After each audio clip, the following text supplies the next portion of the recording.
మళ్ళీ వెంకటేష్ బాబు నారప్ప మూవీలో అవును. అప్పటికి 59 ఏళ్ల వయసు.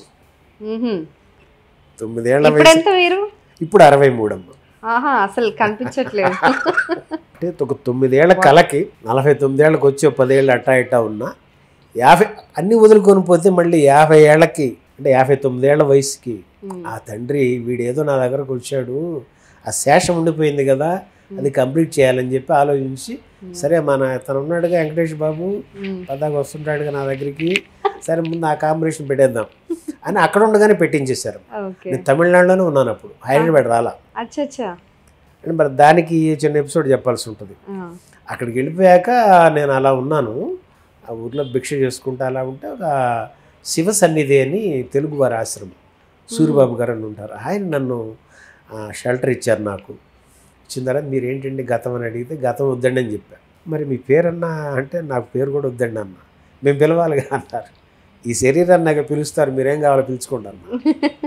అంటే శంకర్ అని పిలుస్తామన్నారు, అరుణాచల అలా శంకర్గా ఇవ్వడం జరిగిందమ్మా. మీ పేరు అలా శంకర్ మహంతి మీ ఇంటి పేరు.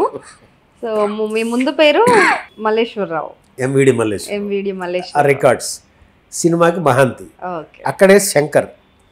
అప్పుడు ఆయన పేరు పెట్టిన తర్వాత 3 వారాలకి సురేష్ ప్రొడక్షన్ నుంచి నాకు ఫోన్ వచ్చింది, ఇలా ఒకసారి ఆఫీస్కి రండి మీరని.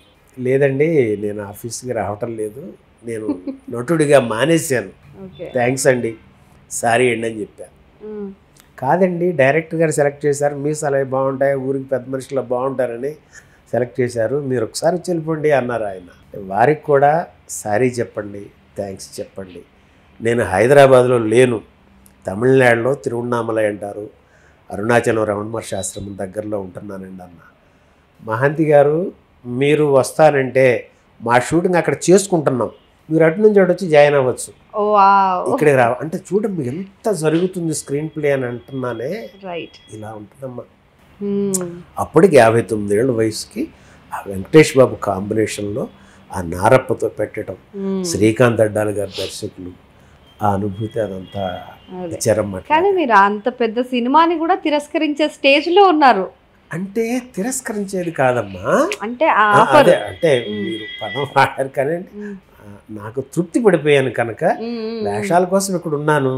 ఇప్పుడు ఏ వేషం అక్కర్లేదు, అసలు ఈ వేషం ఎందుకు వేసుకున్నానో నా తండ్రి చెప్తాడని అక్కడికి పోయా. ఇది వేసుకున్నాను కదా శంకర మహంతి అని బాడీ, అసలు ఇది ఎందుకు వచ్చిందో ఆయన చెప్తాడని ఆయన దగ్గరికి పోయా, రమణ మహర్షి దగ్గరికి. ఆయన దగ్గర చెప్తాడు, అరే నువ్వు ఇదిరా అని అది తెలుసుకుందని అక్కడికి పోయా. మొత్తం గతం తీసి పడేసా, వాళ్ళని శంకరాన్ని పిలుచుకుంటున్నారు, సరే అన్న ఇంత చేశాడు ఆయన. ఇప్పటికీ మిమ్మల్ని శంకర్ మహంతి అనే గుర్తుపెడతారు. అవునమ్మా, ఆ పేరు అక్కడ అక్కడ నుంచి దగ్గర నా నారప్పలో.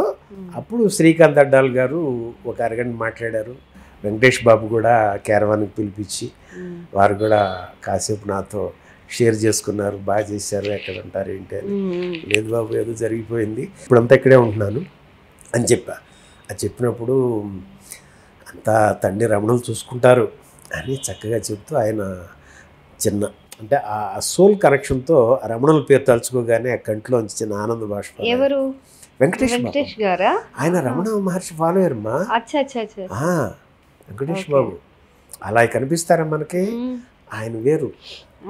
ఇంత జోవియల్ గా ఫన్నీగా ఆయన యుఎస్ నుంచి వచ్చిన కుర్రాళ్ళలాగా బిహేవ్ చేస్తున్నారు అనిపిస్తుంది. అదేంటంటే ప్రజలకి ఉన్న ఏదైతే వృత్తిలో ఉన్నారో దానికి ధర్మం చేస్తూ అలా కావలసిన వాళ్ళకి అలా కనిపిస్తూ తనేంటో తను తెలిసి ఆ తత్వంలో ఉంటారమ్మా ఆయన. అందుకు ఆ రమణులు ఈ పిచ్చాడిని తీసుకెళ్ళి అలా కనెక్ట్ చేసి 59 ఏళ్ళు అక్కడ పెట్టాడు. అయిపోయింది ఫిబ్రవరి మార్చి షూటింగ్. ఇది కరోనా అని చెప్పేసి లాక్డౌన్ అన్నారు. సరే నేను అక్కడే ఉన్నాను, అంతా బాగా జరుగుతూ ఉంది. ఈ షూటింగ్ మనకు వదిలిపోతే పోద్దిక మనం రావక్కర్లేదని 2 days వర్క్ పెండింగ్ ఉంది నా మీద. అది వాడు నవంబర్లో ఫోన్ చేసి మీరు డిసెంబర్కి రావాల్సి వస్తారని చెప్పారు. అప్పుడు దాకా ఆయన నడిచినాయి కదమ్మా. అప్పుడు కంపల్సరీగా కంటిన్యూటీ కాబట్టి రావాల్సి వచ్చా. ఆ వచ్చినప్పుడు ఆ 2 days వర్క్ చేశాను, 5 days వరకు ఉండాల్సి వచ్చింది మధ్యలో గ్యాప్స్ వల్ల. ఆ వచ్చినప్పుడు ఏంటంటే నాకు ఇక్కడ ఆంధ్రజ్యోతి సీనియర్ మోస్ట్ విలేకరి వినాయకరావు గారండి, నా కాలేజీ మేట్ ఆయన మిస్టర్ కళ్యాణ్ అని ఒక మూవీ చేశారు డైరెక్టర్ గారు పండు గారని. ఆ దంపతులు ఇద్దరు నన్ను నాన్న అని వాళ్ళు అభిమానంగా ఫ్యామిలీ ఫ్రెండ్షిప్తో ఉంటారన్నమాట. అట్లా వాళ్ళిద్దరూ వచ్చి నన్ను ఆపేసేయటం, పండు గారు అయితే వాళ్ళ ఇంటికి తీసుకెళ్ళిపోవటం ఇలా జరిగిందమ్మా. అప్పుడు 2021లో మళ్ళీ ఇక్కడికి వచ్చాను కాబట్టి మళ్ళీ బ్లడ్ బ్యాంక్ వెళ్ళడం వెళ్ళి బ్లడ్ ఇచ్చుకోవటం ఆనందం అదంతా అట్లా ఉన్నా.